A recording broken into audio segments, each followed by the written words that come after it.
ไปขอเชิญพ่อประจันอุตตะกฎสวิทย์ภายเทียนทุบเทียนบูชาพระรัตนตรัยครับ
กลับความเดียวกันครับกลับ1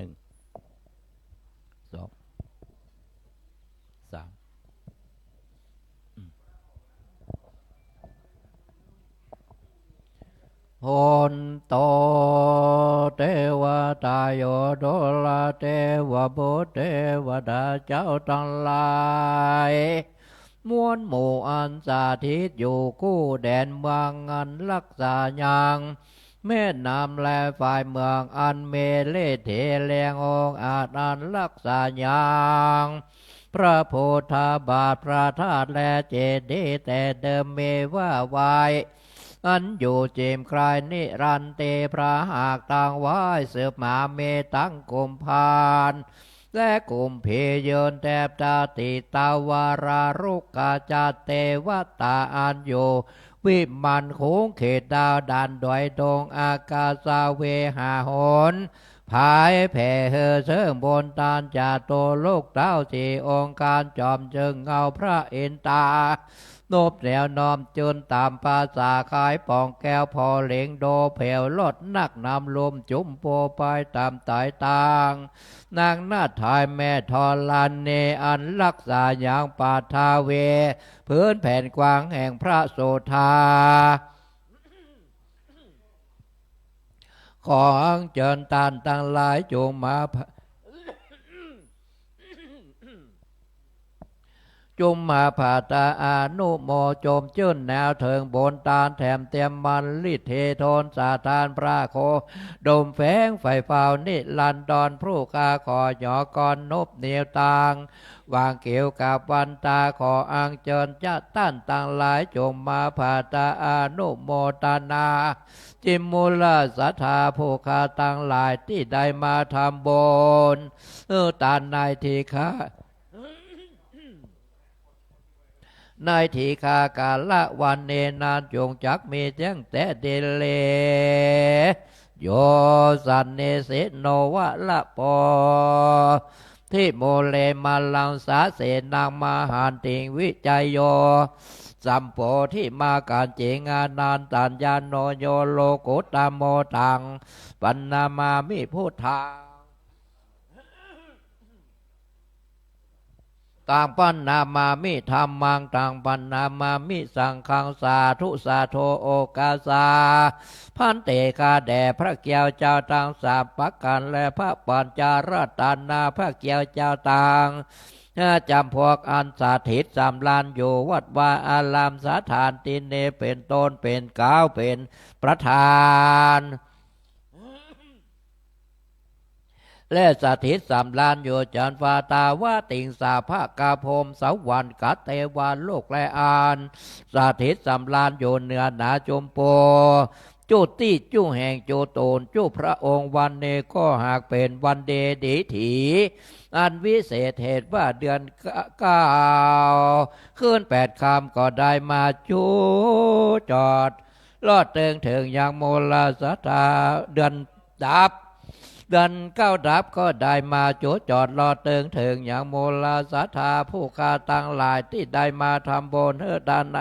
ที่ค้ากาลาวันเนจุหอจุงานจุโพ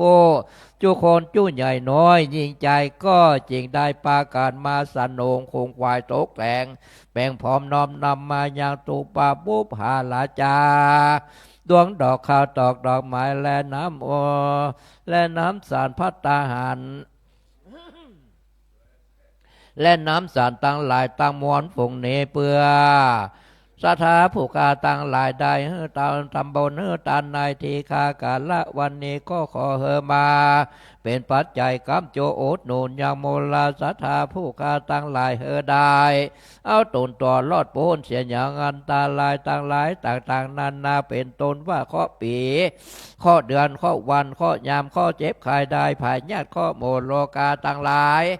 ต่างๆนานาเปียที่โลกาข้ออันใดที่ได้มาปรากฏบังเกิดกับตนตัวแห่งมูลศรัทธาผู้คาตั้งหลายแล้วก็ขอเฮอได้ระงับกับหายไปในที่คากาละวันนี้ข้ออันใดที่ยังบ่ได้มาปรากฏบังเกิดกับตนตัวแห่งมูลศรัทธาผู้คาตั้งหลายก็จะได้มาปรากฏบังเกิดแถมซึ่งยังแถมสักประการแถมซ้ำปอสองตั้งแต่มาโหตาละยามนี้ไปนาขอมูลศรัทธาผู้คาตั้งหลายจูงจำเหลือนไปโดยอายุปีอายุเดือนอายุวันอายุยามอายุวันนาสุขปัลละประกอบไปด้วยจุกปีจุกเดือนจุกวันจุกยามไปใจขอเฮอใดเอาตุนตัวตั้งไว้อยู่กำโจยังวาราพุทธศาสนาขององค์พระมหาสัมมาสัมพุทธเจ้าและองค์พระมหาจินาทัตเจ้าไปจนเสียงจีละการยืนยาวนั่นนักนั้นจงจักมีแจ้งแต่ดีลีอีตังโนอาคิตุปะบุภาลาจาตานังสาโทโอตานาภิกขาตานังโอตะกังตานังอาเพจาอาสาธาลานะสัพพโลกิญญาโลกุตาละมัคคาภาลานิปานาปัจจโยโหนตุโนเนจังอิมินาสกาเลนะตังโพธังอภิปูชยามะอิมินาสกาเลนะตังธัมมังอภิปูชยามะอิมินาสกาเลนะตังสังฆังอภิปูชยามะอะระหังสัมมา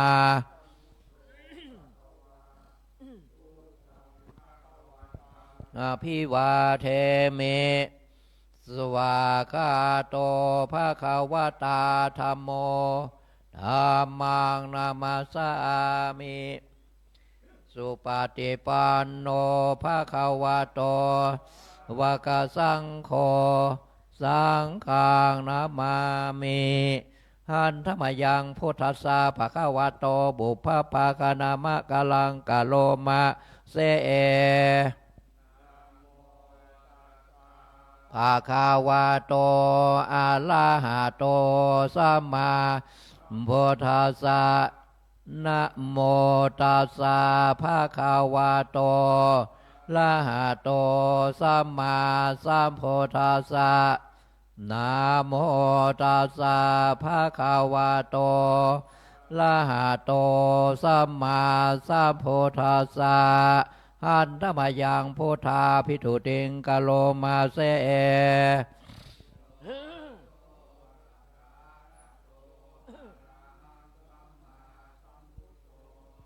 เว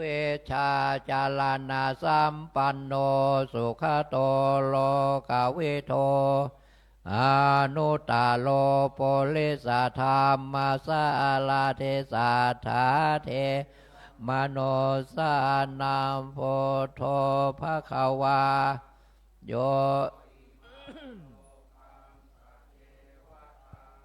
มาลากังสัพพะมะกังสาสามานาพรามเนิงปาชังเทวมโน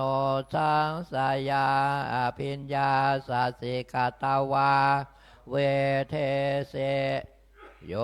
ธรรมังเทเสเสยเทกัลยานางมัตเทกัลยานางปาลิโยนากัลยานาง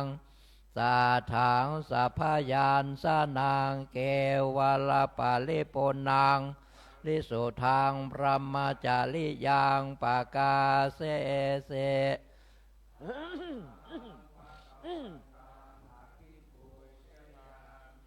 ตามหังภะคะวันตังศิลาสานามามิหันธรรมยังธรรมาภิทุติงกะโลมาเสข้าโตภะคะวะตาธัมโมสันเทติโกอากาลิโกอิปัสสิโกโอปานายิโกปัจจตังเวทิตาโพโยเอตามหังธรรมังอภิปูชยามิมหังธรรมังศิลาสานามามิหันธรรมยังสังฆาภิทุติงกะโลมาเส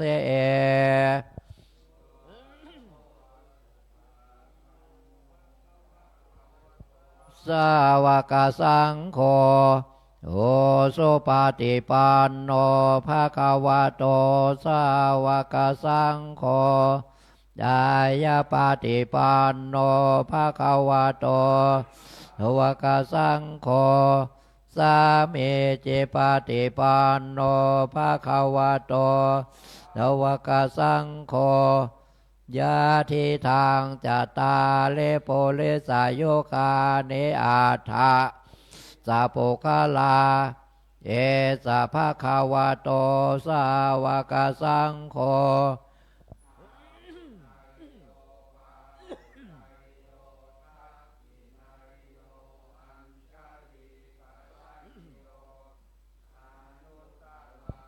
จะเกตังโลกาสา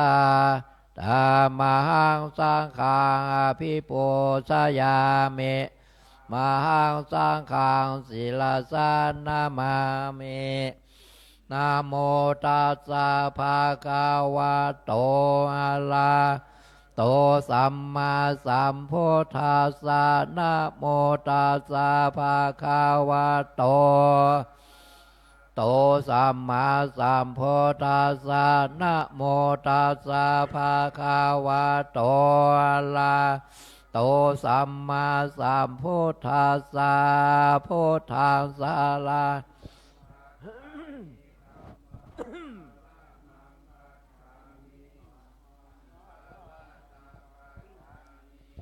เตยัมเปโพธังสารนังกัสสามิตุเตยัมเปธัมมังอนังกัสสามิตุเตยัมเปสังฆังสารนังกัสสามิตาโพธังสารนังกัสสามิตาเตยัมเปธัมมังขันสารนังกัสสามินะโมพุทธายานะโมพุทธายานะโมธัมมายานะโมสังฆายานะโมพุทธายาธัมมายานะโมสังฆายานะโมนะโมธัมมายานะโมสังฆายาอัปปมาโนพุทโธอัปปมาโนธัมอัปปมาโนสังโฆอัปปมาโนพุทโธอัปปมาโนธัมโมอันโนสังโฆ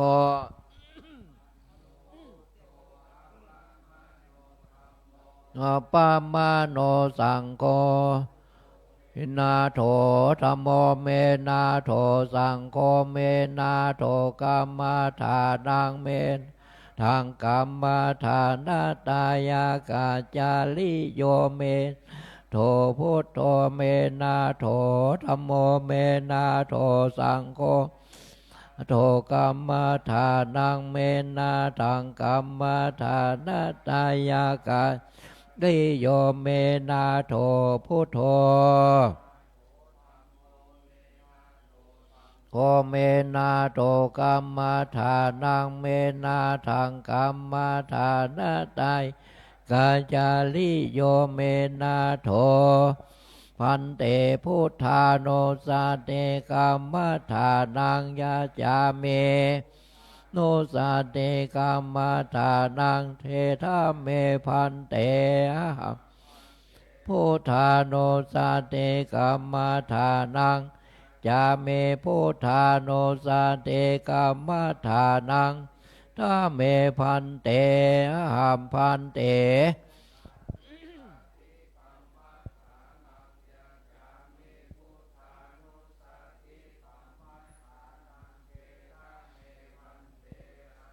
พันเตพุทธุปาจาลสัมมาเทงยาจาเมหัมพันเตเปเตละสัมมาเทงยาจาเมหัมพันเตอุปจาระสัมมาเทงจาเม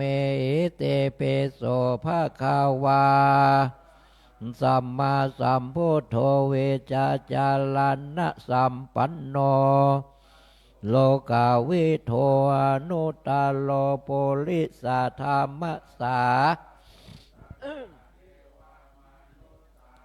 พุทโธภาคาวาเตโตภาคาวาตาธัมโมสันเทธิโกอากาลิโกเอหิปัสสิโกยิโกปัจจตังเวทิตาโพเวนโยอิติสุปาเตปันโน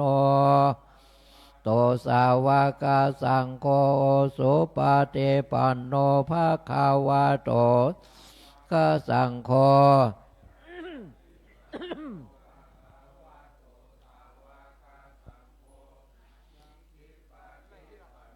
ภะคะวะโตสาวกสังโฆ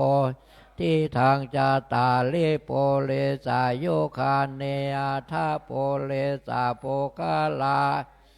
ภะคะวะโตก็สังโฆอาหุนายโยปาหุนายโยทักขินายโยนกาลานิโยอนุตตลังปุญญเกตโลกัสสาเตอาเทเอมัสสะเมงนาคาตาตาตาสุมังสังนาโลอาเทเมนจังอาทายายากานังกิโลมากังเปหากังปะปาสังตาโคนางโอทาลิยังกาเลสังปิตังเสมังปุปโปโลโตเมโทอาโสวาสาเคโลสิงคานิกาลาสิกามุตังมัทธาลงคันเตนทาวาเตนสากาลังอายังอนาตาโสเจโสพังเอมังกัมมัฏฐานังปุณณภาวจิลังวาตายังกายโยปัทเวงอาเทเสสะเตสุทโธเปโนนิลตังวกาเลงฆาลังปัทเวทาตุอาโปโสทาโตวายโยทาโตโลปะขันโทเวทนาขันโทขันโทสังขาราขันโทเวญญาณขันโทกาลานิสังขาราอุปาทาวทุกขาอนัตตาไปปาลินามาธรรมานิจาวาตากาลาอุปาทาวายาธรรมิโนอุปาสิตาวาเตสังอุปัสสมโมสุโขนัมะโลปังอนิจจังขายะเถนานิจจังวาตานิมะโลปังทุกขังพายะเถนาสุขังวาตานิปานังโลปังอนัตตาอาละตาปังเราตานิปานังนามะโลปังทุกขังนามะโลปังอนัตตานิจังวาตานิปานังสุขังนิปานังสาลังวาตานิปานังป ปานังปาลามังสุขังสาธุตานะปาลาเมสัมปันโนตานะ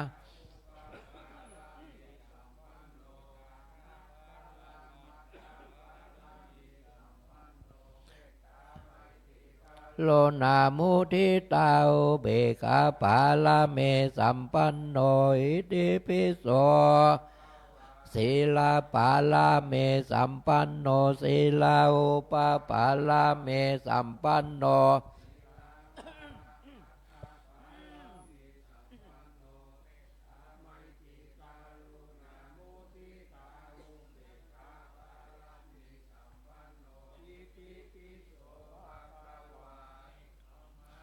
ลาเมสัมปันโนเนคามาโอปาปาลาเมสัมปันโนเนคามา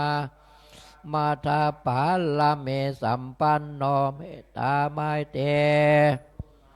ติตาอุเบกขาปาลาเมสัมปันโนอิติปิโสภะคะวา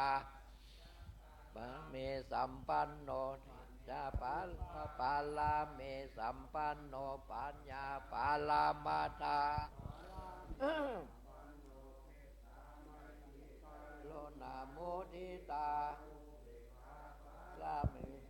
ปันโนอิติปิโสภะคะวาเวเลญาสัมปันโนเวเลญาอุปปาลาเมสัมปันโน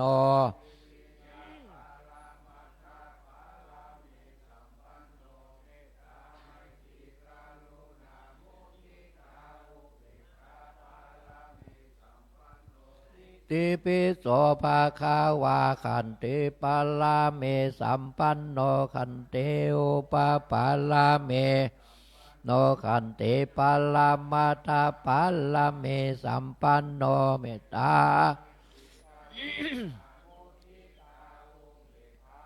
สาเมสัมปันโนอิติปิโสภะคะวาสัจจามีสัมปันโนสัจจาอุปปาลาเมสัมปันโนสัจจามาทาปาลาเมสัมปันโนยุเบกขาปาลาเมสัมปันโนปิโสภะคะวาอาเทธานาปาลาเม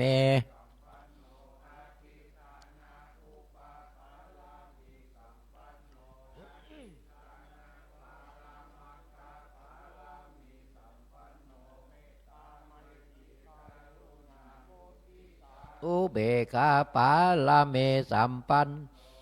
ติปิโสภะคะวาเมตตาปาลาเมสัมปันโนเมตตาอุปปาลาเม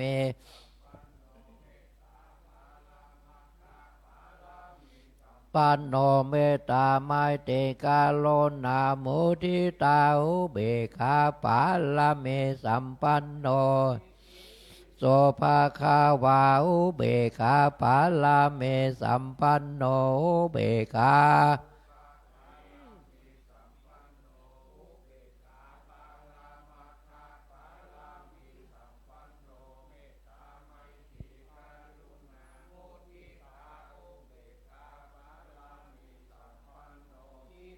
ปิโสภะคะวาทัสสะปาลาเมสัมปันโนทัสสะอุปปาลาเมสัมปันโนทัสสะ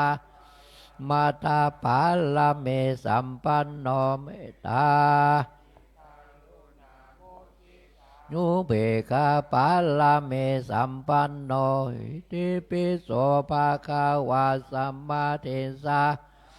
เมสัมปันโนสัมมาเทสะอุปปาลาเมสัมปันโนสัมมาเทสะมัทธปาลาเมสัมปันโนเมตตาปาลาเมสัมปันโนอิติปิโสภะคะวาพุทโธพุทโธ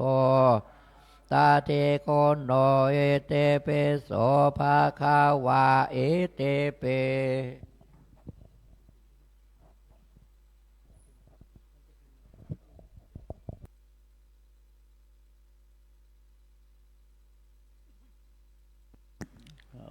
ปืนอินดูนะว่าเป็นร่นอาจารย์เอาไปว่าก้อยลูกฮะฮับเด้อเขาไปรอเตียนไม้ก่อนก็มาฮับสิ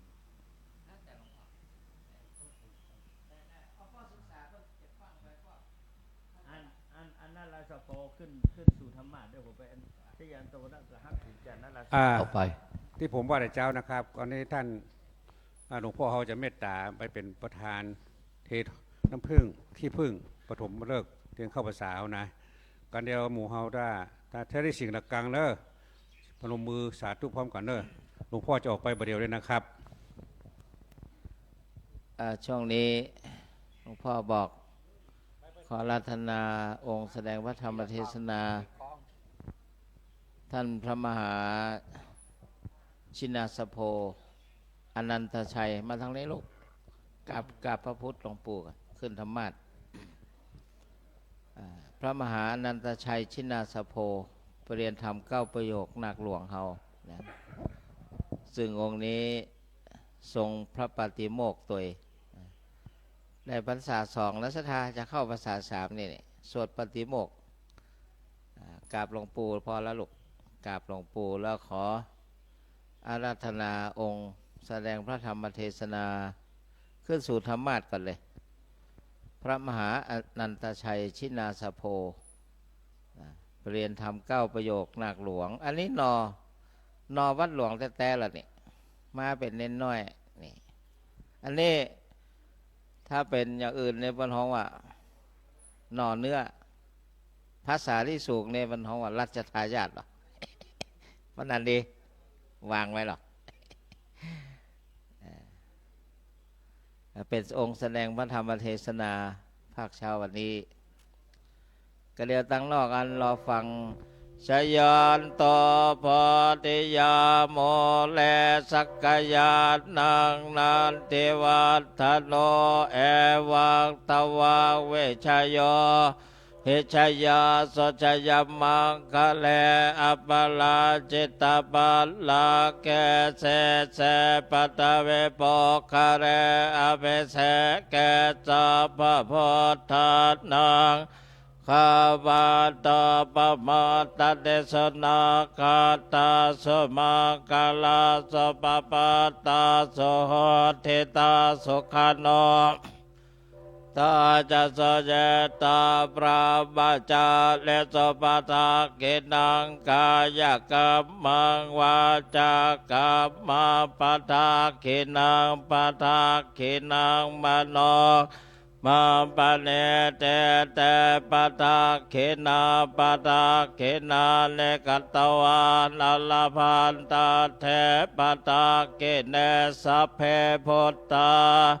พลาปัตตาปัจเจกานันจะยังพลังอรหันตานันจะเตเจนารากังพันตามิสัพพโสเป็นห้องว่าหม้อแม่นนะเนี่ยถ้าเป็นอาหารนี่ทหารพลานแล้วเนี่ยเปียแล้วก็จดเลยศรัทธาพ่อประธานพระนิมนต์ชยันโตสาธุแม่สัพพิติโยวิวัชชันตุสัพพะโลโกวินาศตุมะเตภวัตวันตรายโยสุขีทีคายโยโกภวะอภิวาตนาสิริสานิจังวุธาปัจจยโนจัตตารโอธรรมาวัฏันติยุวโนสุขังพลังสาธุ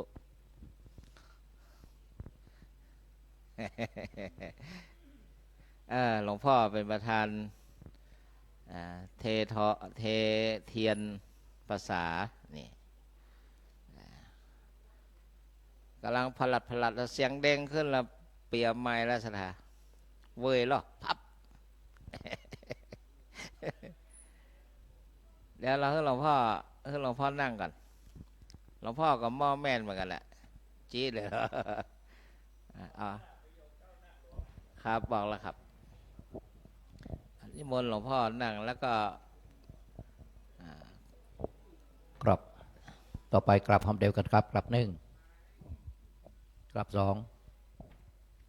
กลับ3อิมินาสกาเลนา ทางโพทางอภิปูชยามา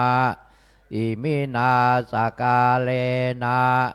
ทางธรรมังอภิปูชยามาอิมินาสกาเลนะสังฆังอภิปูชยามาอะระหังสัมมาสัมพุทโธภะคะวาโพธังภะคะวันตังวิวาเทมิสวากขาโตภะคะวตาธัมโม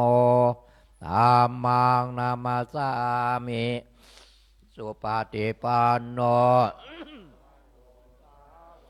สังโฆสังฆังนามามิครับขอเชิญคณะสัตยาทั้งหลายกราบท่านเจ้าคุณทั้งสององค์ครับกราบหนึ่งกราบสองกราบสาม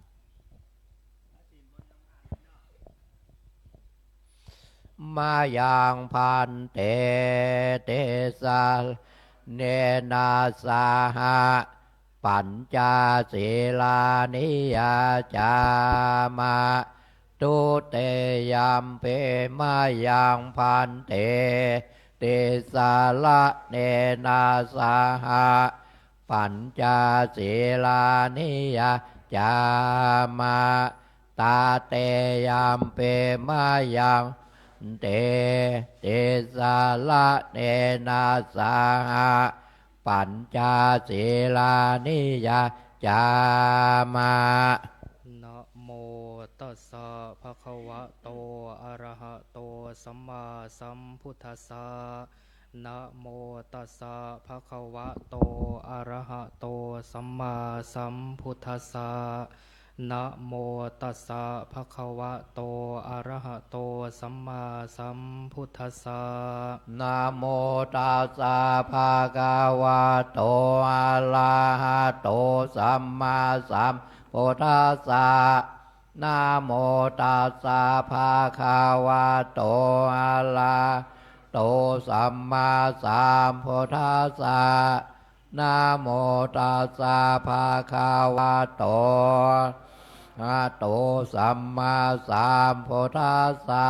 พุทธังสรณังคัจฉามิพุทธังสรณังคัจฉามิธัมมังสรณังคัจฉามิธัมมังสรณังคัจฉามิสังฆังสรณังคัจฉามิสังฆังสรณังคัจฉามิทุติยัมปิพุทธังสรณังคัจฉามิทุติยัมปิพุทธังสรณังคัจฉามิทุติยัมปิธัมมังสรณังคัจฉามิทุติยัมปิธัมมังสรณังคัจฉามิทุติยัมปิสังฆังสรณังคัจฉามิทุติยัมปิสังฆังสรณังคัจฉามิตติยัมปิพุทธังสรณังคัจฉา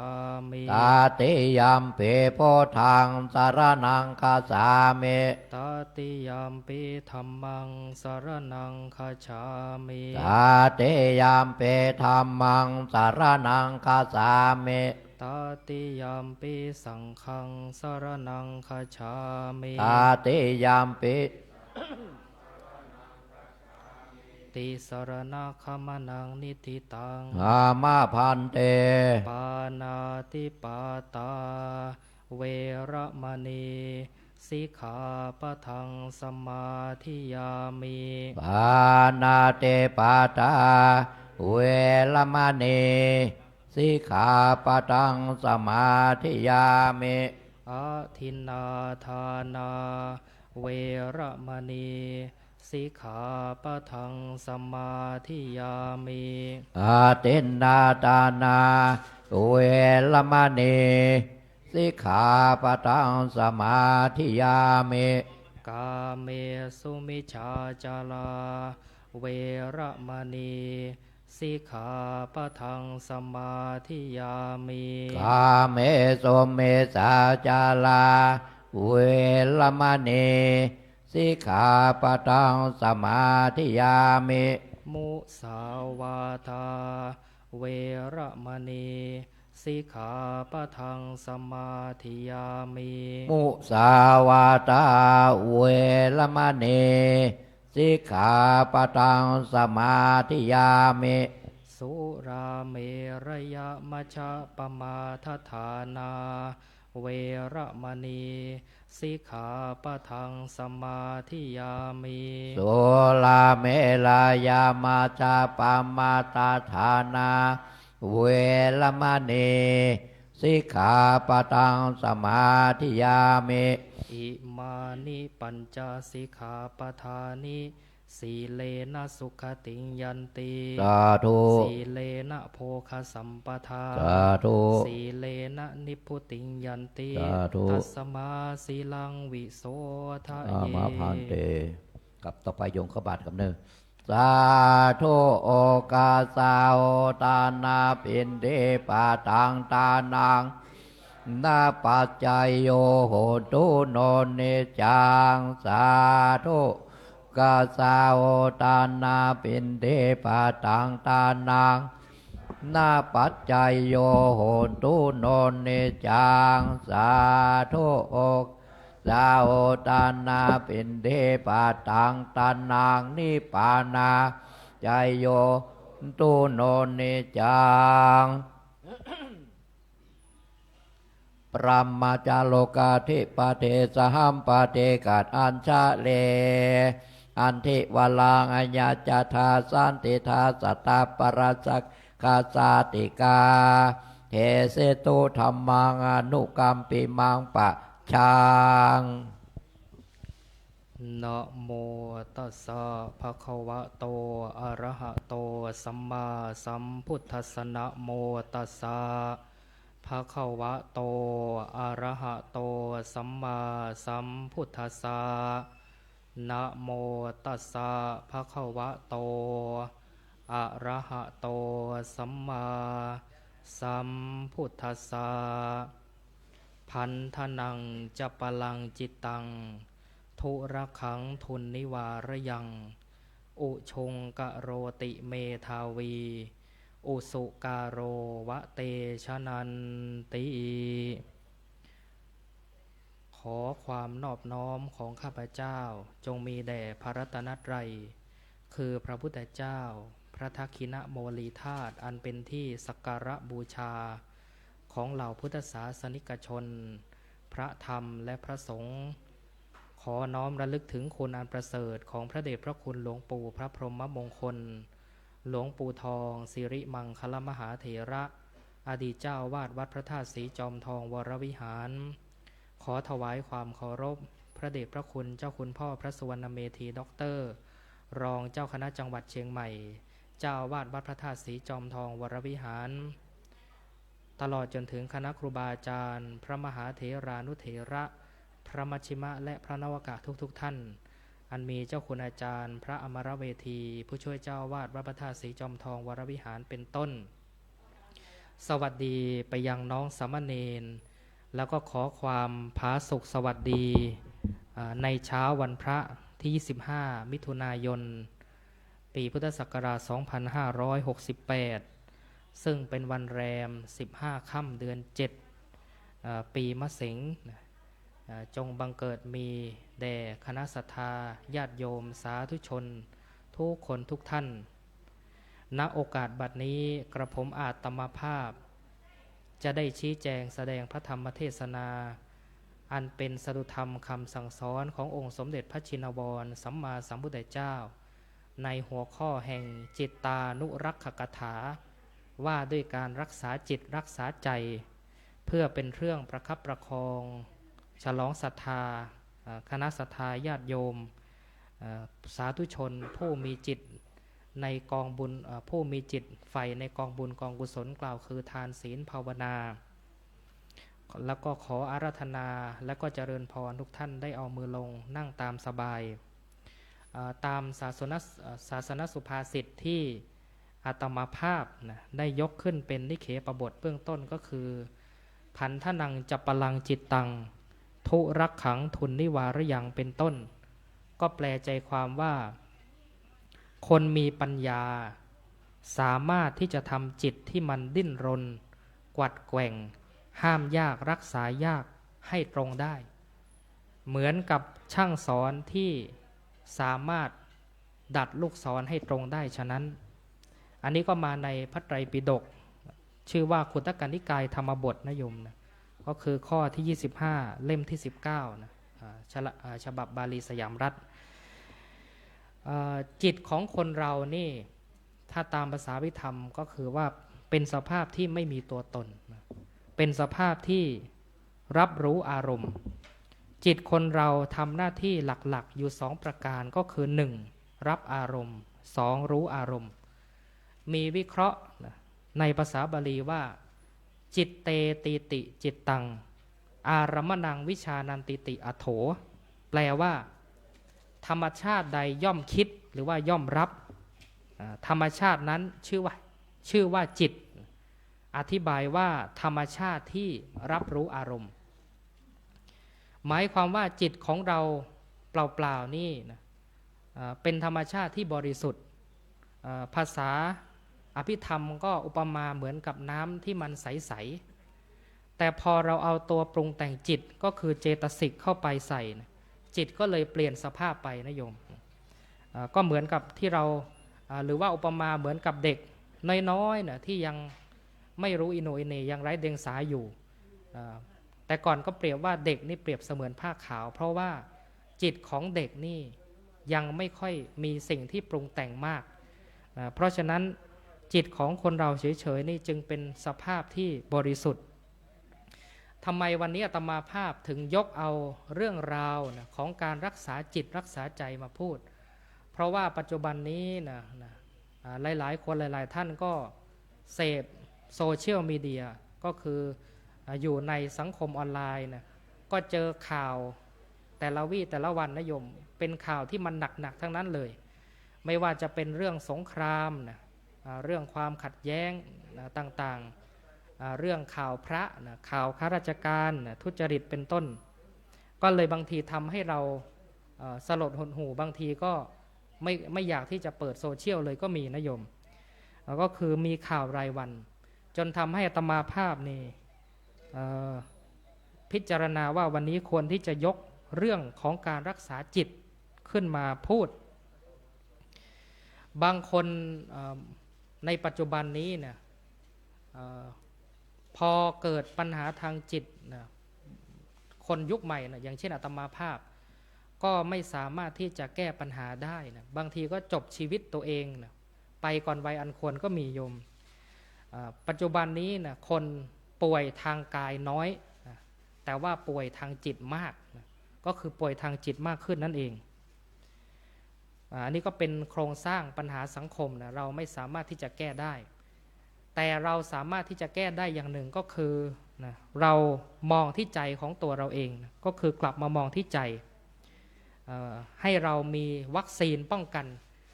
เหมือนที่หลวงปู่ท่านได้บอกว่าให้ฉีดยานะโยมแต่อาตมาภาพก็เลยนำเอาธรรมะที่เป็นวัคซีนเครื่องป้องกันอยู่7ประการดังที่พระอาจารย์ไพศาลวิสาโลท่านได้แสดงไว้นะโยม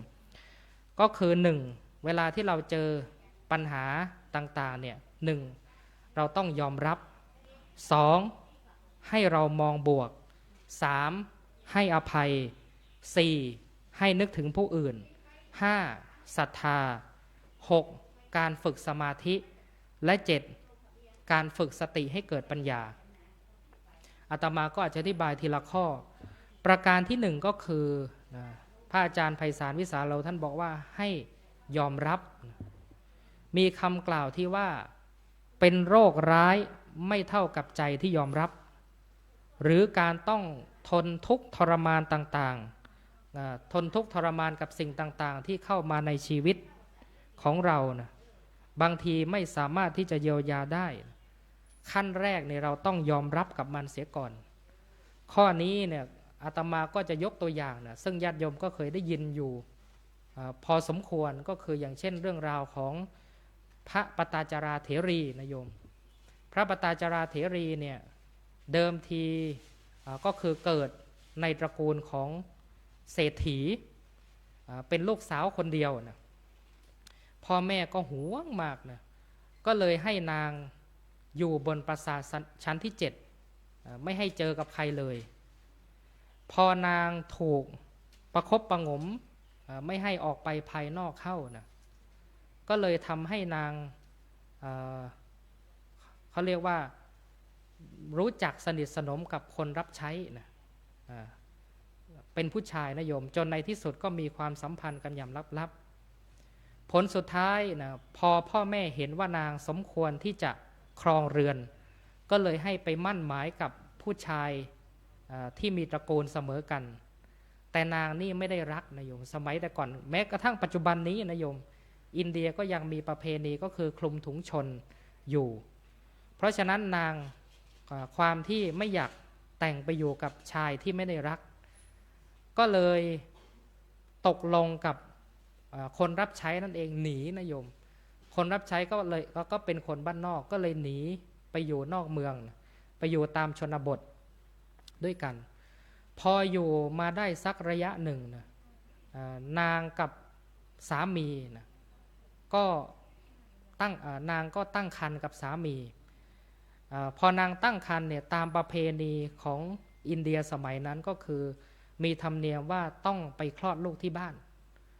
เพื่อเอาสิริมงคลนะโยมต้องไปคลอดที่บ้านแม่นางก็เลย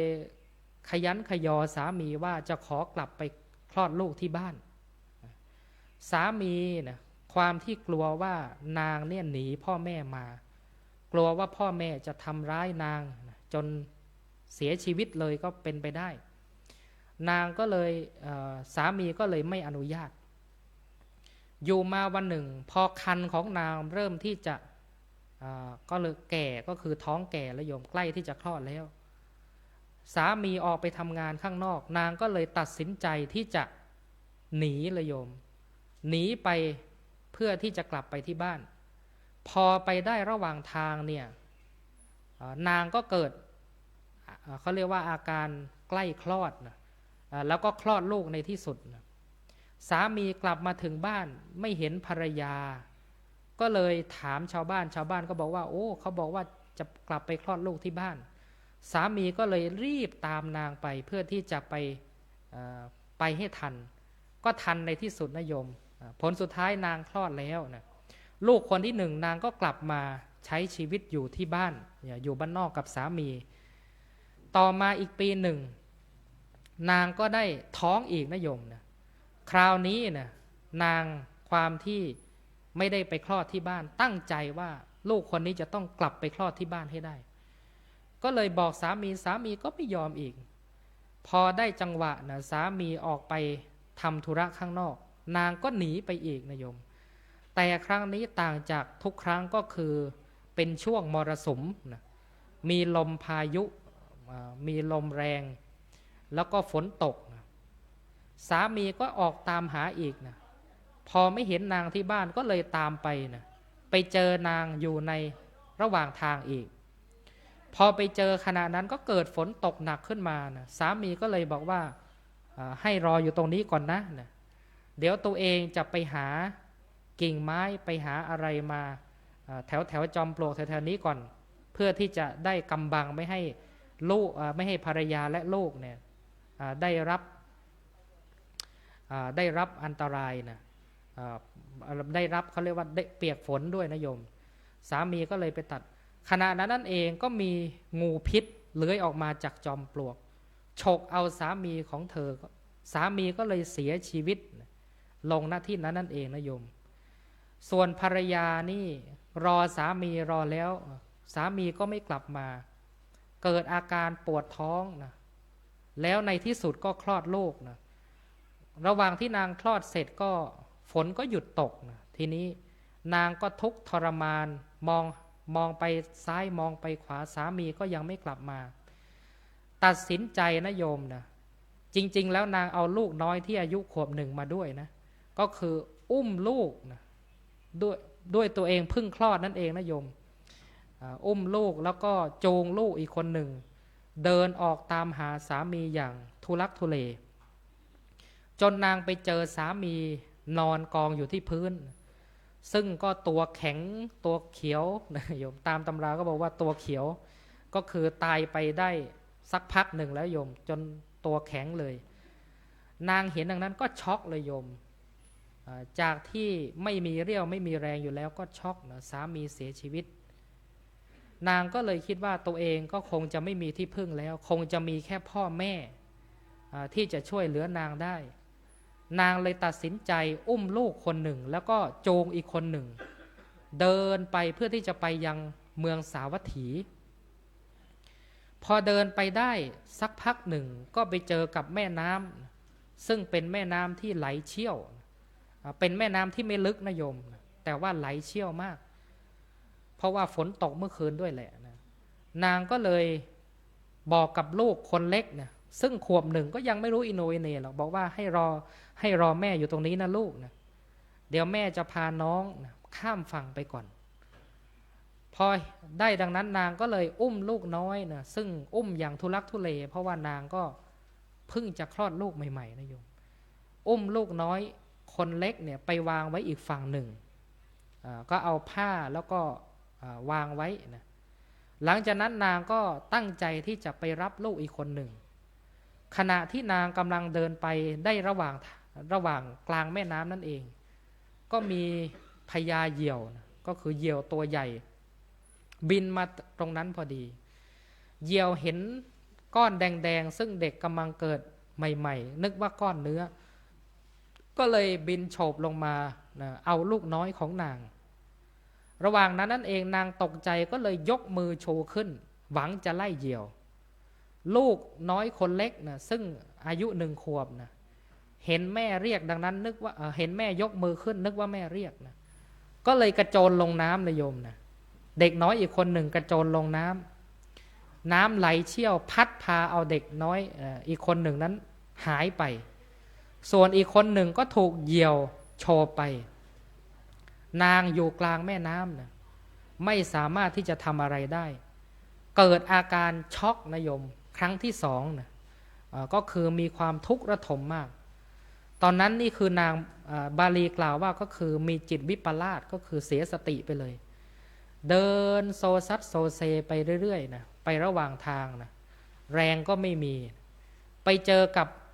คนเดินทางคนหนึ่งก็เลยถามว่าคุณลุงพอจะรู้จักบ้านของเศรษฐีชื่อนี้ไหมนะคุณลุงก็เลยบอกว่าโอ้ยหนูเอ้ยเนี่ยเมื่อคืนนี้ฝนตกหนักทำไมจะไม่รู้จักเศรษฐีนะเมื่อคืนนี้มีฝนตกหนักนะเกิดพายุนะทำให้ปราสาทของเศรษฐีถล่มลงมาทั้งหลังเลยครอบครัวไม่ว่าจะเป็นเศรษฐีภรรยาและลูกชายไม่รอดสักคนนางได้ยินดังนั้นก็ทีนี้ก็คือช็อกครั้งที่3นะโยมครั้งนี้ก็คือเสียสติไปเลยนะผ้าที่นุ่งที่ห่มก็หลุดลุ่ยเดินไปเรื่อยๆนะไม่มีสตินะก็คือนางเป็นบ้าไปแล้วนะแล้วก็นางก็ไปถึงที่พระเวฬุวันพอดีนะโดมเดินไปขณะนั้นองค์สมเด็จพระสัมมาสัมพุทธเจ้าก็กำลังแสดงธรรมอยู่นะอย่างที่อาตมาแสดงธรรมอยู่นี้นะโยมนางก็เดินเข้าไปนะ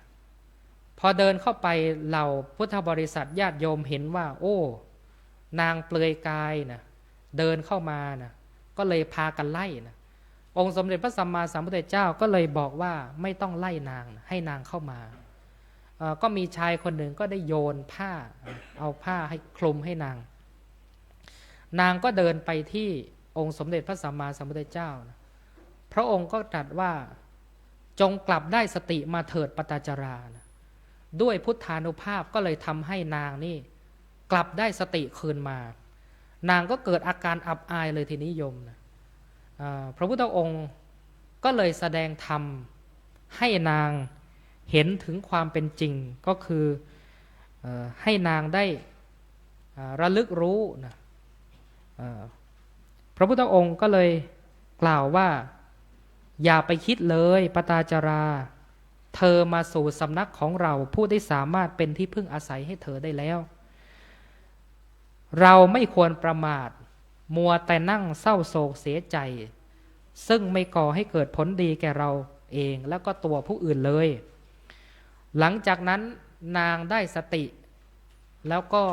ระลึกรู้ถึงความโศกเศร้าของตนเองที่ ทำให้ตัวเองเนี่ยเสียสติไปก็เลยทูลขออุปสมบทก็คือบวชเป็นภิกษุณี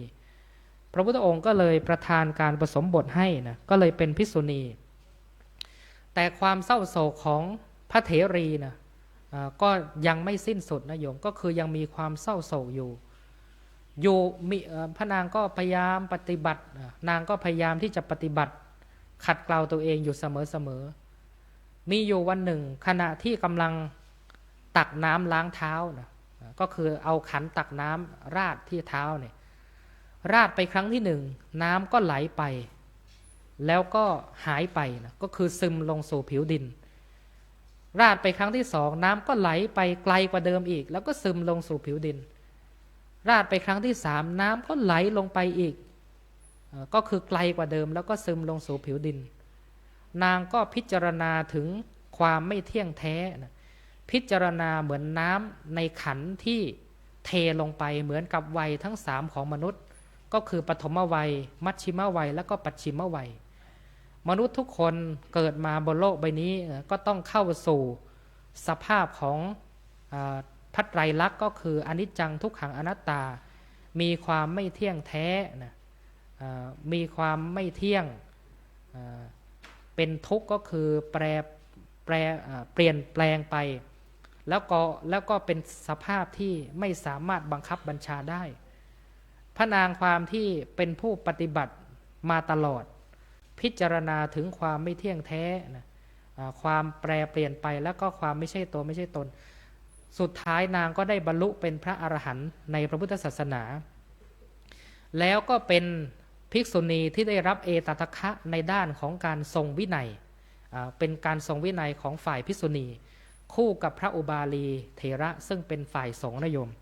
อันนี้ก็เป็นเรื่องราวของนางปตาจารานะญาติโยมจะเห็นว่านะนางนี่มีความทุกข์มากนะโยมแล้วก็เป็นเรื่องราวที่คลาสสิก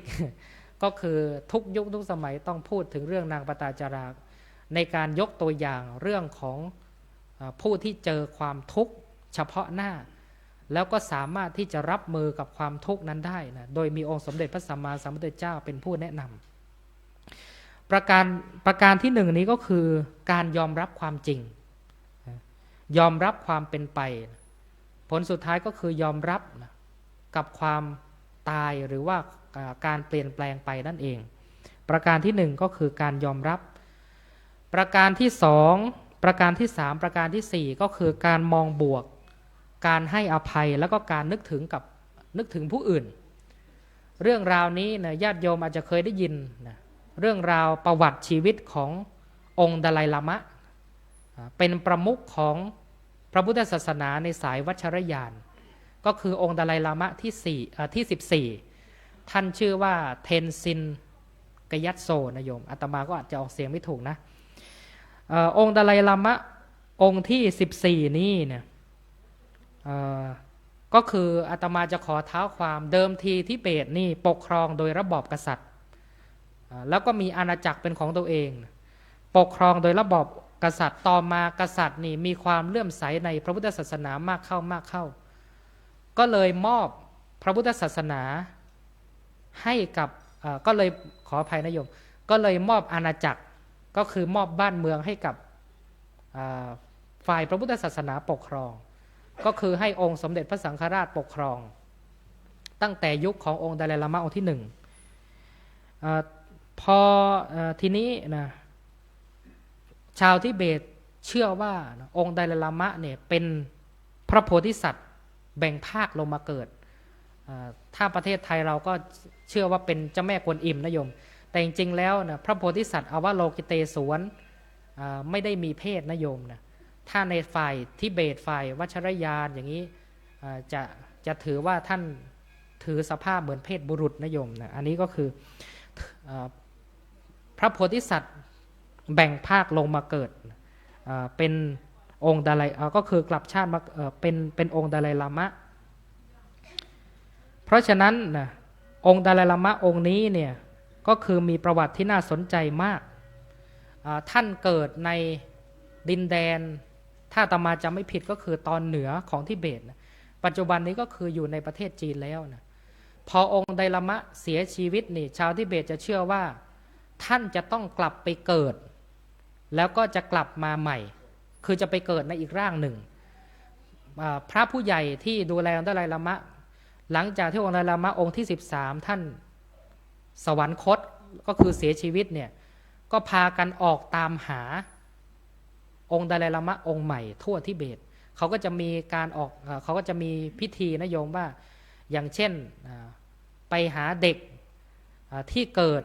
ภายในวันที่องค์ไดลามะเกิดแล้วก็ถามว่าองค์ไดลามะเคยใช้สิ่งของไหนบ้างนะเด็กคนนั้นถ้าตอบได้ครบแล้วก็เขาจะมีโค้ดลับนะโยมก็คือองค์ไดลามะองค์ที่13ก็จะบอกไว้ว่าเด็กคนนั้นจะพูดว่าอะไรนะก็เขาก็จะมีกระบวนการจนคัดเลือกนะได้องค์ไดลามะองค์ที่14ขึ้นมาก็ให้มาศึกษาศิลปะวิทยาอยู่ในวังชื่อว่าพระราชวังโปตาลา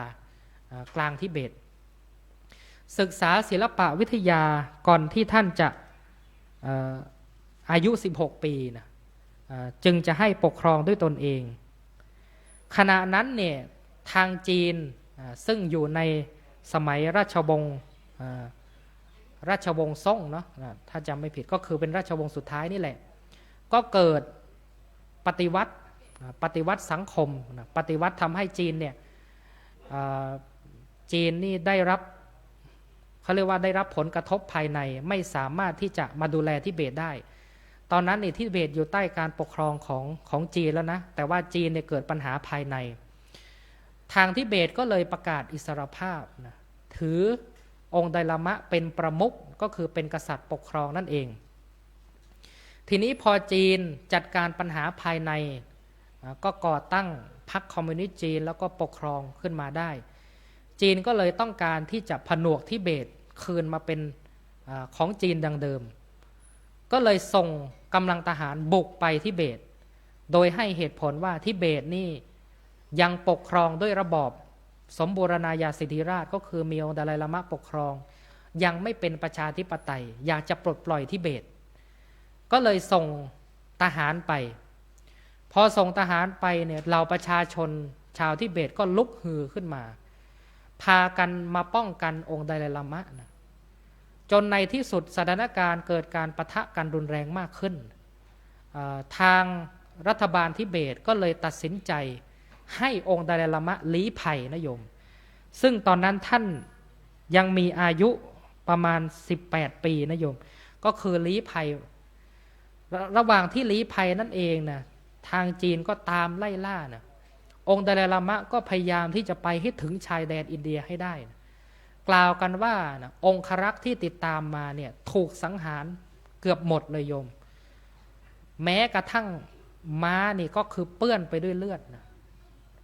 และในที่สุดไดลามะก็ข้ามฝั่งมาที่อินเดียได้ทางรัฐบาลอินเดียก็คือท่านยวาฮาราเนรูก็ออกไปต้อนรับที่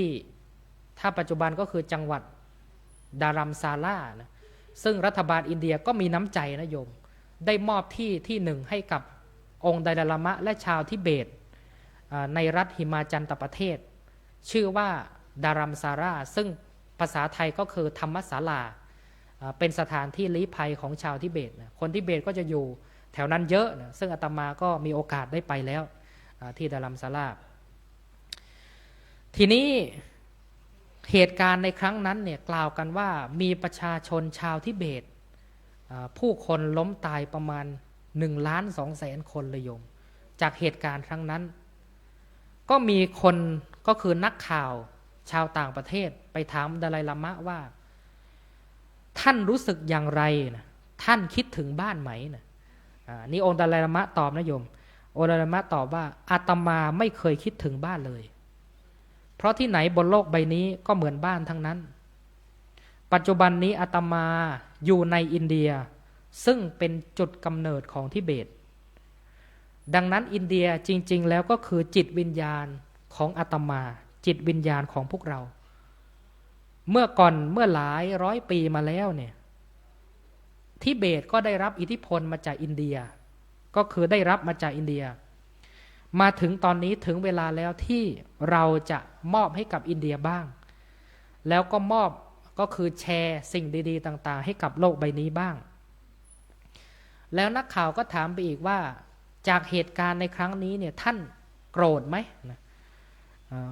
ท่านโกรธไหมที่เขาทำกับประชาชนของท่านแบบนี้ทำกับคนของท่านแบบนี้องค์ดาไลลามะก็เลยพูดเลยว่าคุณอย่าไปคิดแคบๆแบบนั้นที่ไหนในโลกใบนี้ก็เหมือนกันล้วนมีความขัดแย้งก็คือว่าอย่าไปคิดว่านั่นของเรานั่นคนของเราอย่าคิดว่าเราเป็นคนที่นี่เป็นคนที่นั่นเพราะว่าถ้าเราคิดว่าเราเป็นคนทิเบตเราก็จะรู้สึกว่าเราอยู่ที่ไหนเราก็จะไม่มีความสุขแต่อาตมาคิดเพียงว่าอาตมาเป็นมนุษย์บนหนึ่งบนโลกใบนี้ดังนั้นอาตมาจึงมีความสุขมากๆนอนหลับทุกคืนองค์ดาไลลามะพูดนะโยมตื่นขึ้นมาท่านก็จะภาวนานึกถึงโพธิจิตนึกถึงความกรุณาและสุญญตาให้เวลาผ่านพ้นไปในแต่ละวันดังนั้นท่านจึงมีความสุขมากๆอันนี้ท่านตอบนักข่าวจะเห็นได้ว่าองค์ดาไลลามะเนี่ยท่านไม่ได้นึกเห็นแค่ประโยชน์ส่วนตนท่านไม่ได้ต้องจริงๆท่านไม่ได้ต้องการความรุนแรงนะท่านก็ได้เดินสายไปตามประเทศต่างๆเพื่อเรียกร้องอิสรภาพให้แก่ทิเบตอย่างสันติวิธีการเรียกร้องในครั้งนี้นะโยมทำให้ชาวตะวันตกได้รู้จักกับพระพุทธศาสนาอีกครั้งหนึ่งนะโยมก็คือได้รู้จักพระพุทธศาสนาในแบบทิเบตเกิดผลดีมากๆก็คือว่าชาวโลกได้รู้จักพระพุทธศาสนาอันนี้ก็คือการที่องค์ไดลลามะนะท่านได้ใช้สิ่งที่เป็นอยู่โดยที่ท่านยอมรับความเป็นจริงแล้วก็คือท่านให้อภัยท่านมองบวกและก็คือการนึกถึงผู้อื่นจนทำให้พระพุทธศาสนาของเราได้รับประโยชน์มากมายจากการที่องค์ไดลลามะนะท่านทำในครั้งนี้ประการที่5ก็คือการมีศรัทธาศรัทธาแปลว่าความเชื่อก็เป็นเหตุหนึ่งที่ทำให้เราสามารถที่จะรักษาจิตรักษาใจของเราไว้ได้การที่เรามีศรัทธาในสิ่งนั้นๆอย่างแรงกล้ายกตัวอย่างนะโยมอย่างเช่นคนป่วยมีคนหนึ่งก็คือป่วยเป็นโรคมะเร็งรักษายังไงก็ไม่หายก็คือไปนอนอยู่ที่โรงพยาบาลปกติคนป่วยโรคมะเร็งหมอก็จะต้องให้ยาเพื่อระงับความปวดไม่มียารักษานะโยมแต่มียาระงับความเจ็บปวดเพราะว่าบางทีเป็นมะเร็งระยะสุดท้ายแล้วหมอก็จะให้ไม่ว่าจะเป็นกัญชาหรือว่ามอร์ฟีนเพื่อที่จะระงับความเจ็บปวดทีนี้คนไข้คนนี้เจ็บปวดทุรนทุรายมากก็เลยขอพยาบาลว่าโอ้ยขอยาหน่อยขอฉีดยาให้หน่อยแล้วคนไข้ก็ร้องพยาบาลก็บอกว่าโอ้ยให้ยาไปเกินโดสแล้วให้ไปนี่คนไข้ต้องแย่แน่ๆนะผลสุดท้ายไม่ไหวนะพยาบาลก็เลยต้องให้ยานะโยมพอให้ยาเสร็จคนไข้ก็หลับไปเลยนะทีนี้ก็มีพยาบาลอีกท่านบอกว่าโอ้ยหมอบอกว่าไม่ให้ยามันเกินโดสแล้วทำไมท่านถึงให้นะพยาบาลก็เลยบอกว่าอ๋อยาที่ให้นั้นไม่ใช่กัญชาหรอกโยมแต่ว่าเป็นไม่ใช่ยาแก้ปวดนะแต่ว่าเป็นวิตามินเฉยๆนะโยมอันนี้ก็คือยกตัวอย่างว่าถ้าคนเรามีศรัทธาในสิ่งนั้นๆมากๆเนี่ยบางทีมันก็สามารถที่จะลดบรรเทาความเจ็บปวดหรือว่าบรรเทาสิ่งที่เราพบเจออย่างเช่นตอนอาตมาเป็นเด็กนี่เล่นเกมนะโยมนั่งเล่นเกมไม่ว่าจะยุงกัดไม่ว่าจะคันหรืออะไรไม่รู้สึกรู้สาอะไรเลยนะพอหยุดเล่นเท่านั้นแหละทั้งปวดทั้งคันนะโยมอันนี้ก็ยกตัวอย่างให้ฟังหลวงปู่ท่านเลยให้ระลึกถึงคุณของพระพุทธคุณของพระธรรมคุณของพระสงฆ์ระลึกถึงองค์สมเด็จพระสัมมาสัมพุทธเจ้าที่พระองค์ได้บำเพ็ญบารมีมานับชาติไม่ถ้วนระลึกถึงครูบาอาจารย์ที่ท่านได้เคยปฏิบัติมาท่านประสบพบเจอกับความยากลำบากมาให้เราใช้ สิ่งเหล่านี้เป็นบาดฐานก็คือให้เราสร้างศรัทธาให้เกิด เราก็จะสามารถที่จะผ่านกับสิ่งเหล่านี้สิ่งที่ร้ายแรงผ่านสถานการณ์ที่ยากลำบากไปได้อันนี้ก็คือประการที่5ก็คือมีศรัทธาประการที่6ก็คือการฝึกสมาธิก็คือการฝึกสมถกรรมฐานสมถกรรมฐานแปลว่ากรรมฐานอุบายเป็นเครื่องทำจิตใจให้สงบนะโยมท่านกล่าวไว้ว่าสมถกรรมฐานนี่เหมือนกับการเอาหินทับหญ้าเวลาเราเอาหินทับหญ้านี่ช่วงที่เราเอาหินทับนี่หญ้าจะไม่เกิดนะโยมแต่พอเราเอาหินออกเนี่ยหญ้าก็งอกขึ้นมาใหม่เพราะฉะนั้นสมถกรรมฐานเป็นกรรมฐานเพียงแค่ทำให้จิตใจเราสงบอย่างเช่นเวลาเราปวดเราก็บริกรรมว่าพุทโธพุทโธอย่างนี้เป็นต้นหายใจเข้าพุทหายใจออกโธอย่างนี้เป็นต้นเป็นการบริกรรมเพื่อที่จะให้เราเบี่ยงเบนความเจ็บปวดเพราะว่าจิตของเราเนี่ยมันรับได้อารมณ์เดียวพอเราเบี่ยงเบนจิตไปเนี่ยก็จะทำให้จิตของเราคลายความคิดนั้นๆไปได้แล้วก็ประการสุดท้ายเนี่ยก็คือการฝึกสติให้เกิดปัญญาหมายความว่าให้เรามีสติรับรู้กับอารมณ์ให้เรายอมรับเผชิญกับสภาวะอารมณ์ที่อยู่ข้างหน้าตามหลักพระพุทธศาสนาเนี่ยปัญญาของคนเรามีอยู่หลายระดับนะโยมอาตมาจะยกตัวอย่างที่หลวงพ่อพระพรหมบัณฑิตท่านได้เทศไว้ท่านบอกว่าปัญญามี4ระดับปัญญาระดับที่1ก็คือปัญญาระดับผัสสะปัญญาระดับที่2ก็คือปัญญาระดับสัญญาปัญญาประการที่3ปัญญาระดับสุตตะปัญญาประการที่4ก็คือปัญญาระดับปัญญาปัญญาระดับผัสสะหมายความว่ายังไงโยมปัญญาระดับผัสสะนี่ถ้าภาษาอังกฤษเขาเรียกว่า Data ก็คือเป็นแค่ข้อมูลเปล่าๆเหมือนกับเด็กที่อ่านหนังสือไม่ออกนะให้พูดคำว่าแม่ก็พูดให้พูดคำว่าพ่อก็พูดก็คือเด็กเขารับรู้แค่นั้นว่าสิ่งนั้นเป็นสิ่งนั้นโดยที่ไม่รู้ว่าสิ่งนั้นหมายความว่าอะไรอันนี้ก็คือมีแค่ภาษาเท่านั้นประการต่อมาก็คือมีแค่ข้อมูลพูดง่ายๆก็คือมีแค่ความจำนะแต่ว่าไม่รู้ว่าสิ่งนั้นเป็นอะไรประการต่อมาก็คือประการที่2ปัญญาระดับสัญญาก็คือภาษาอังกฤษก็คือ information ยกตัวอย่างเช่นผู้ใหญ่ที่อ่านหนังสือออกแต่ก็ไม่ได้รู้ความหมายตัวหนังสือนั้นประการต่อมาปัญญาระดับสุตตะเหมือนผู้ใหญ่ที่รู้ความหมายก็คือจำได้รู้ความหมายแต่ก็ยังไม่เข้าใจอย่างละเอียดปัญญาประการสุดท้ายก็คือปัญญาระดับปัญญาภาษาอังกฤษเรียกว่า wisdom นะโยมก็คือเหมือนกับผู้ใหญ่ที่จดจำได้สามารถรู้โดยละเอียดรู้แบบ3มิติเหมือนเราเห็นเสานี้เราเห็นทั้งหมดเลยนะเห็นทั้งข้างซ้ายข้างขวานะข้างหน้าข้างหลังนะอันนี้ก็คือปัญญาระดับปัญญาปัญญาก็คือสัญญาก็คือความจำได้หมายรู้เข้าใจเท่าที่ฟังรู้เท่าที่เห็นเหมือนไฟฉายที่ส่องไปเฉพาะจุดหนึ่งมันก็สว่างเฉพาะจุดนั้น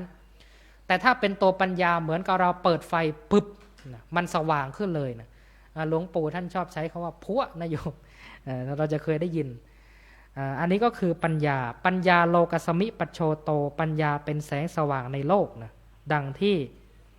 พระพุทธดำรัสถ้าเอาสรุปโดยง่ายที่สุดก็คือ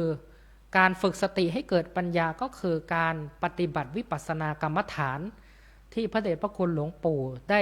พร่ำสอนเราอยู่เสมอนั่นเองญาติโยมท่านทั้งหลายเพราะฉะนั้นในวันนี้อาตมาพูดถึงเรื่องการรักษาจิตก็อย่างเช่นมี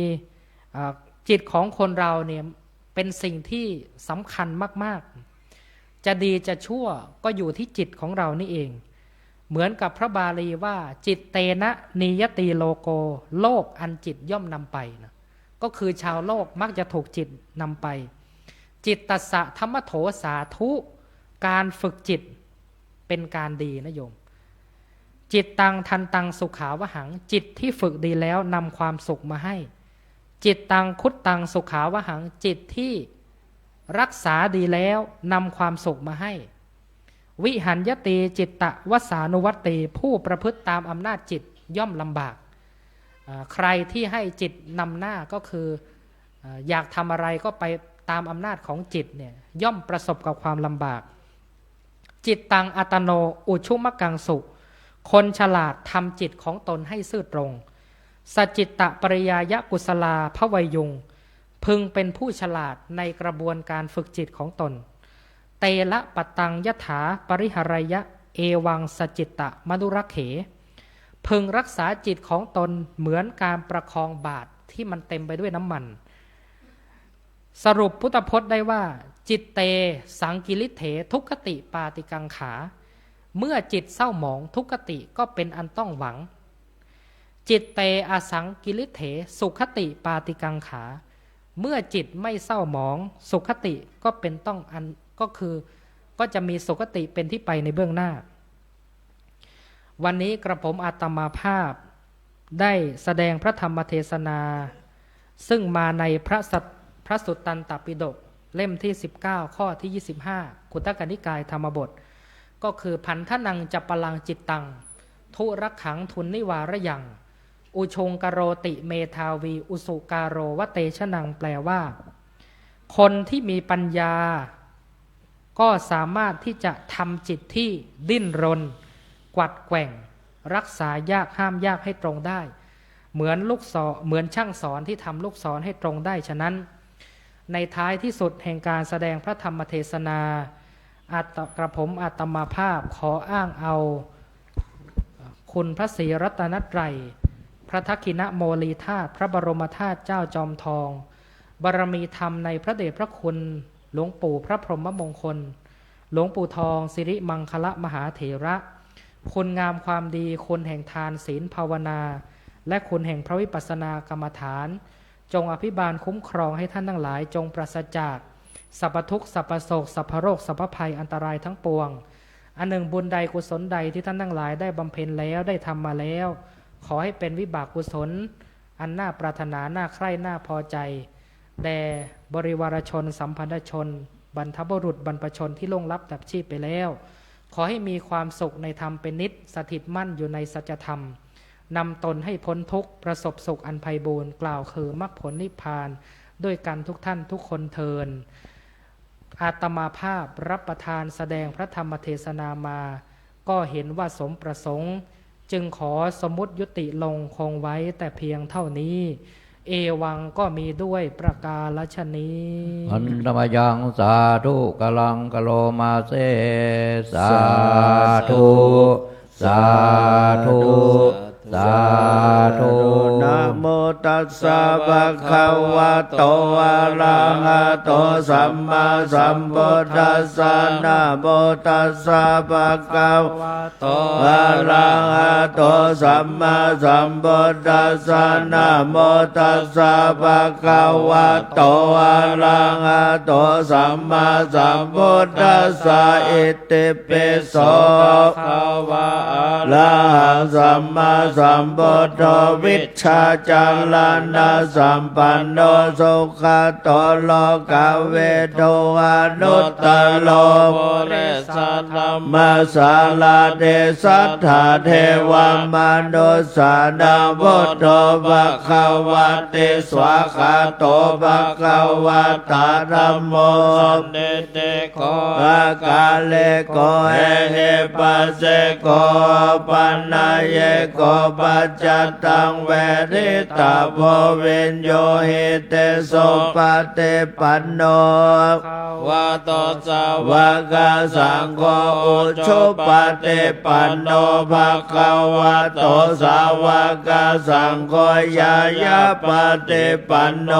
ภะคะวะโตสาวกสังโฆสามิเจปฏิปันโนภะคะวะโตสาวกสังโฆยะทิดังจา ตาเลโปเลสโยกาเนอัตตาโปเลสาวกาลาเอสะภะคะวะโตสาวกสังโฆอาหุนายโยปาหุนายโยทักขินายโยอัญชลิกรณิโยอนุตตลังปุญญเกตังโลกัสสา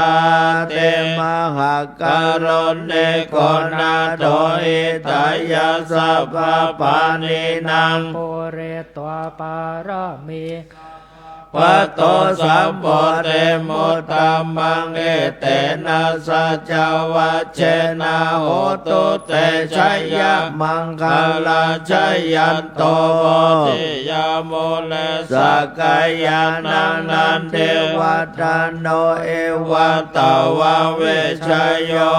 เอชัยยะสุชัยยะมังคเลอปาลา จิตตา ปัลลังเกสิเสปัตตาเวโปกาเรอภิเสเกสัพพพุทธานังอคัปปะโตปะโมนาติสนักขันตสมังกาลัสสะปะปัตตโสโอเดตาโสกาโนสมโม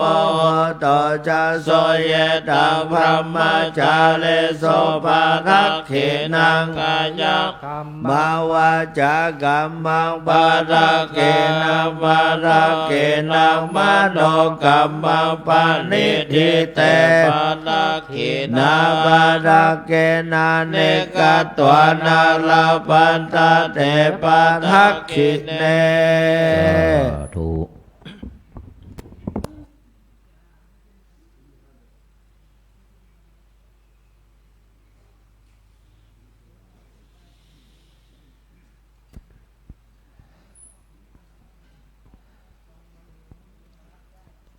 ญาติโยมประเคนวัตถุไทยธรรมการเทศเทศนา วันนี้เป็นวันเดือนเก้าดับ เดือนคู่ดับขี้เดือนขี้ดับคู่นั้นแสดงว่าวันนี้แรม14 ค่ำเดือนดับนั้นขอรัตนาพระภิกษุสงฆ์ลงสดับพระปฏิโมกข์ในเวลา 13 นาฬิกาบ่ายโมง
ยะถาวาริวหาปุราปริปุเรนติสาครังเอวะเมวะอิโตทินังเปตานังอุปกัปปติอิชิตังปฏิตังตุมหังคิปะเมวัสมิจฉตุสัพเพปุเรนตุสังกปา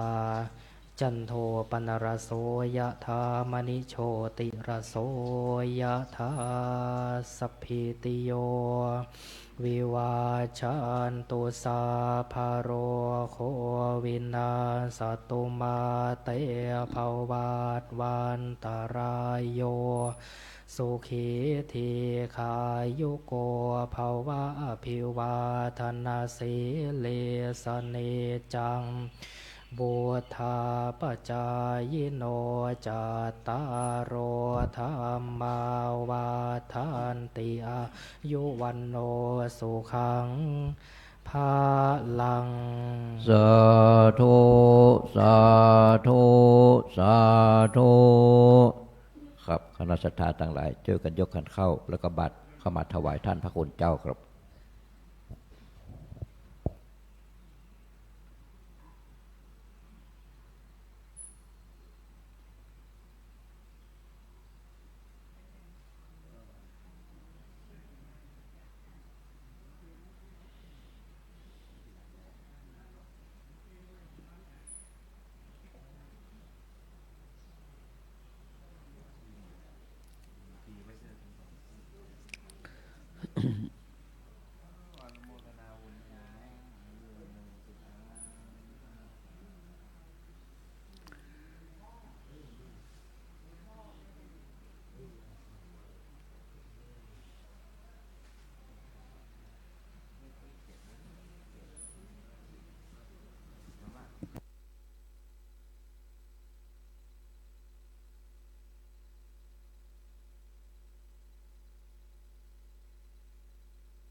ป้อประธานเพื่อแจ้งศรัทธาเฮาละ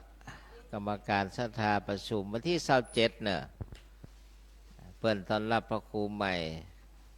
พระครูพุทธศาสตร์สุประดิษฐ์มหาประเสริฐเฮาศรัทธาเพิ่นแจ้งแล้วมี2ขยักนะพระครูพุทธิธรรมวิเทศอันนี้เป็นวิปัสสนาจารย์พัดขาวชั้นพิเศษแล้วก็แหมวันหนึ่ง2ขยักนะศรัทธามันบ่พร้อมฮับบ่พร้อมกันเนาะมหาประเสริฐนั้นฮับวันที่27เนี่ยก็ลวดชยันโตวันนั้นแล้วพระครูเลื่อนใหม่แห่มตนนี่พระครูเลื่อนชั้นพิเศษเฮาพัดขาวนั่นน่ะอันแหมวันหนึ่งพุ่นเดี๋ยวก็แจ้งศรัทธากับหลังวันที่30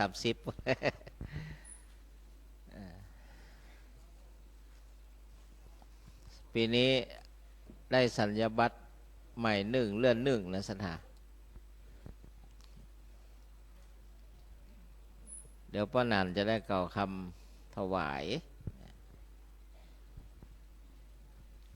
เดี๋ยวรอโยมใส่บาตรขึ้นแล้วกันอันนี้ระดับพระครูสัญญาบัตรจะไปฮับที่วัดลัทธิวันขอนตาลวัดลัทธิวันขอนตาลอำเภอแม่ริมนะศรัทธาหูจักกันเนี่ยท่านพระครูท่านเจ้าคุณวิสุทธิวัชราพรอาจารย์นัทศักดิ์ได้เป็นรองเจ้าคณะอำเภอแม่ริมและเป็นเจ้าสถานที่วัดลัทธิวันขอนตาลหรือว่าครูบาขาวน่ะหลวงพ่อเขาเพิ่นไปบ่อยนะหลวงพ่อรองจังหวัด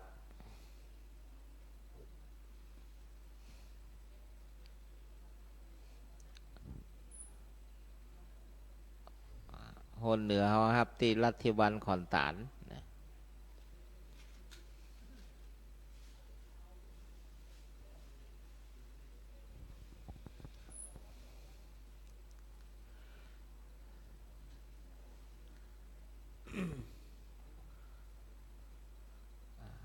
ใส่มรกล้วยเนาะญาติโยมแม่ราศีมีอะไรไม่มีอะไรเขาเชิญนั่งแล้วแม่ราศีนะอันนี้แม่ราศีนี่เป็นผู้มีความเพียรมากเมื่อวันมารับมานอนทำงานเตลแวดวัด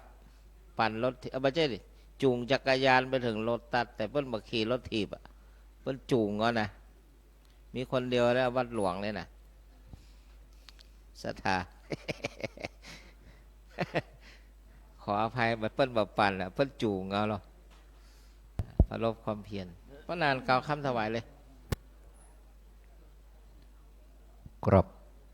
พร้อมแล้วก็กล่าวคำถวายพร้อมเดียวกับคำนึง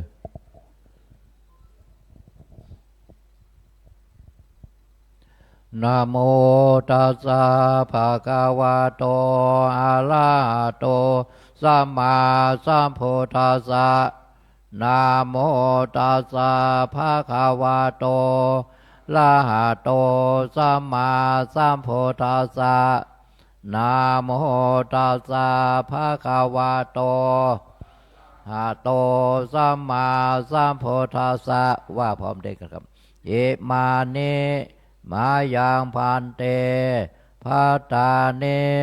สัปปาลิวาลานิภิกขุสังฆสะโอโนชยามะสาธุโนพันเตภิกขุสังโฆอิมานิภัตตานิสัปปาลิวาลานิปาติคันหาตุอัมหากังคาลตังหิตายะสุขายะข้าแด่พระสงฆ์ผู้เจริญข้าพระเจ้าทั้งหลายขอน้อมถวายภัตตาหารพร้อมทั้งบริวารทั้งหลายเหล่านี้แก่พระภิกษุสงฆ์ขอพระภิกษุสงฆ์จงรับภัตตาหารพร้อมทั้งบริวารทั้งหลายเหล่านี้ของข้าพระเจ้าทั้งหลายเพื่อประโยชน์และความสุขความเจริญแก่ข้าพระเจ้าทั้งหลายตลอดกาลนานเทินสาธุนิมนต์ด้วยเจ้าคุณยักษ์แขพันเตสังโฆปฏิชานาตุขอพระสงฆ์ทั้งปวงจงรับทราบบัดนี้ได้มีทายกทายิกาผู้มีจิตศรัทธาน้อมนำมาถวายซึ่งภัตตาหารมาเป็นสังฆทานแด่พระภิกษุสงฆ์ในอาวาสนี้อันว่าสังฆทานนี้สมเด็จพระพุทธองค์ทรงมีพระบรมพุทธานุญาตให้แจกกันตามบรรดาที่มาถึงฉะนั้นพระสงฆ์ทั้งปวงจะเห็นสมควรหรือไม่เห็นสมควรก็ถ้าหากเห็นว่าไม่เป็นการสมควรและไซร้ก็ขอจงโปรดทักท้วงขึ้นในท่ามกลางระหว่างสงฆ์อย่าได้เกรงใจหากเห็นว่าเป็นการสมควรแล้วขอจงเป็นผู้นิ่งอยู่บัดนี้พระสงฆ์ทั้งปวงนิ่งอยู่ข้าพเจ้ารู้ได้ว่าเป็นการสมควรแล้วจะขอสมมุติตนเป็นผู้แจกของสงฆ์ต่อไปณกาลบัดนี้นะโมตัสสะภะคะวะโตอะระหะโตสัมมาสัมพุทธัสสะนะโมตัสสะภะคะวะโตอะระหะโตสัมมาสัมพุทธัสสะนะโมตัสสะภะคะวะโตอะระหะโตสัมมาสัมพุทธัสสะอายังปัทมภาโคมหาเถระสะปาปุณาติส่วนที่หนึ่งย่อมถึงแก่พระมหาเถระผู้อยู่เหนือข้าพเจ้าอวเสสาภาคาอัมหากังปาปุนันติส่วนที่เหลือย่อมถึงแก่ข้าพเจ้าทั้งหลายคือพระเถรมัชชิมะตลอดจนนวกะรูปสุดท้ายตลอดจนบรรดาสามเณรทั้งหลายคฤหัสถ์ญาติโยมอุบาสกอุบาสิกาแม่ชีโยคีผู้ประพฤติวัดปฏิบัติธรรมทั้งหลายตลอดถึงดิรัจฉานทั้งหลายเตยะถาสุขังปริพุนชันตุขอให้ท่านทั้งหลายเหล่านั้นจงบริโภคตามความสุขความสบายเถิดสาธุสังเขนารจติสังเขนารจติสังเขนารจติเกี่ยมหยาดน้ำรับปอนเนอร์ ยะถาวาริวะหาปุราปริปุเรนติสาครังเอวะเมวะอิโตทินังเปตานังอุปกปติอิชิตังปฏิตังตุมหังคิปะเมวะสมิจฉตุสัพเพปุเรนตุสังกปาจันโทปนรโสยะถามะนิโชติระโสยะถาสัพพิติโยเววัชชันโตสัพพะโรโควินาศตุมาเตภวัต วันตรายโยสุเขเทกายโยโกภวสัพเพเตโยเววัจจันโตสัพพะโรโคเวนัสตุมาเตภวัตวันตราย โยสุเขเทกายโยโกภวสัพเพเตโยเววัชชัต ตุสัพพะโลกขเวนัสตุมาเตภวัตวันตรายโยสุเขเทกายโยโกภวะอภิวาทนาเสเลสเนจังทาปัจจายโนจัตตารธรรมาวั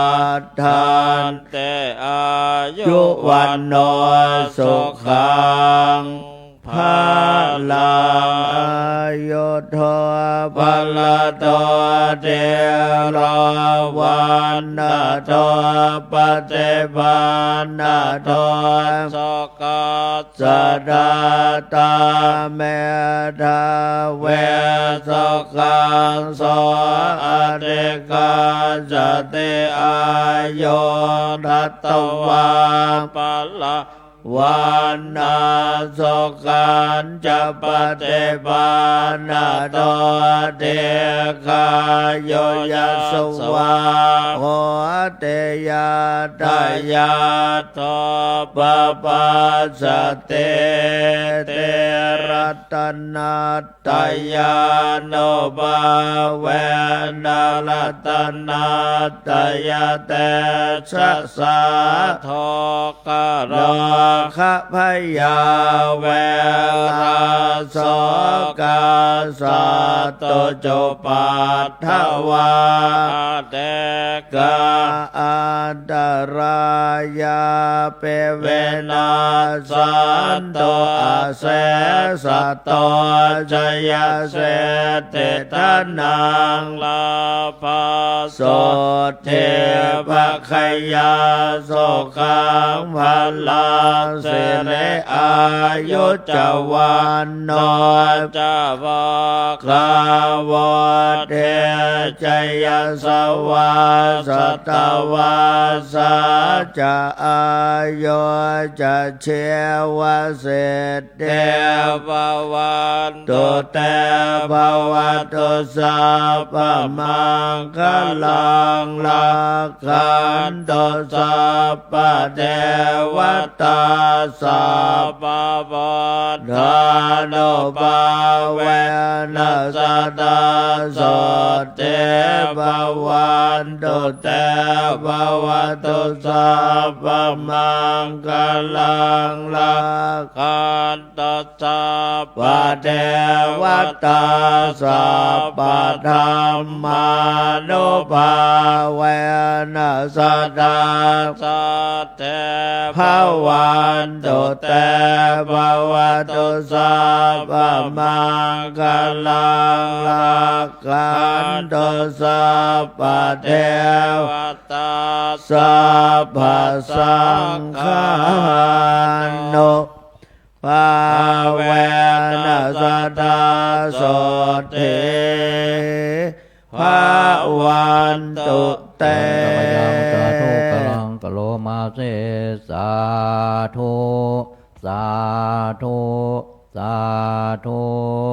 ครับต่อไปขอเชิญทุกท่านนั่งสมาธิเจริญภาวนาต่อไปครับ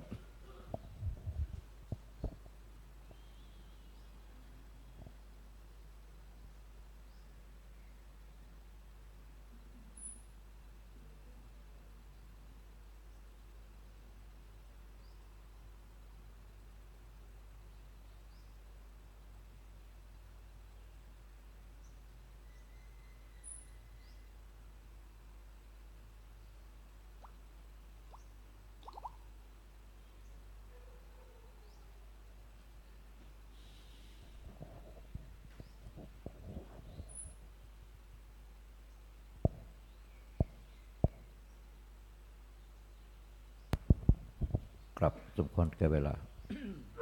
เอตังทานากัมมังนิปานาปัจจายโยตุโนเนจังเอตังศีลากัมมังนิปานาโหนตุโนเนจังเอตังภาวนากัมมังนิปานาปัจจายโยตุโนเนจังยังกินเจโกชาลังกาตาปังกัมมังสัพเพเฮกาตังปุญญังโนอนุโมทันโตโสนันโตพนโตเยเตวาทานเนอาเทกาตาเทกาโยกาสัทธาโหนโตสัพพสัตตานังสุเขปะเลหาลันโตมาตาปิตาสุเกตาโหนโตโตกาปะโมจันโตสัพเพญาเตกาโหนโตโตกาปะโมจันโตสัพเพอาญาเตกาสุเกตาโหนกาปะโมจันโตสัพเพปิสาสัพเพญากาสัพเพเปตาโหนโตโตกาปะโมจันโตสัพเพ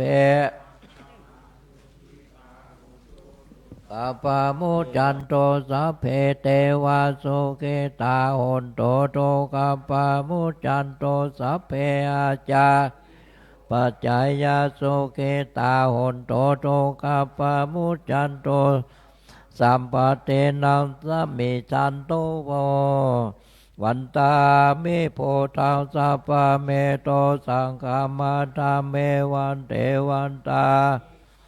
สัพพะเมโตสังฆามาธาเมวันเทวันตาเมสังฆาสัพพะเม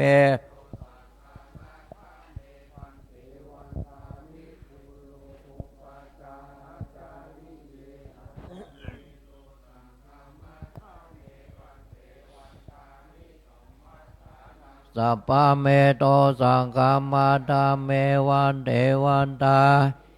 ละเมมาตาสีมายาสัพพะเมโตสังฆามาธาเมวันเทวันตาทิยาสัพพะสัพพะทาเนโสภะเทสิกาละตาโตมหาโพเทโพตาโลปัสสกกาลังสัตตานังเกเทวะโลเกพระมโลเกจอมโพธิเปลังกาเตเปธาตุโยเกสาธาตุโยอะระหัตตาธาตุโยเจติยังเสธรรมขันเตสะเพสัพพะตาเจติยังอังวันตามิสัพพะโสครับต่อไปก็วันตาน้อยลูกเหมือนหลวงปู่แล้วก็ท่านเจ้าคุณทุกตนทุกองค์ครับวันตามิพันเตสัพพังอปาลาทังกามันตาเมพันเตระมะยังมินาโนโมทิตาพังสามินากาตังปนยังไม่ห่างตาตาพังโตสาธุอนุโมทามิยตาโลธรรมาวัฏันติอายุวันโนสุขังพะลังสา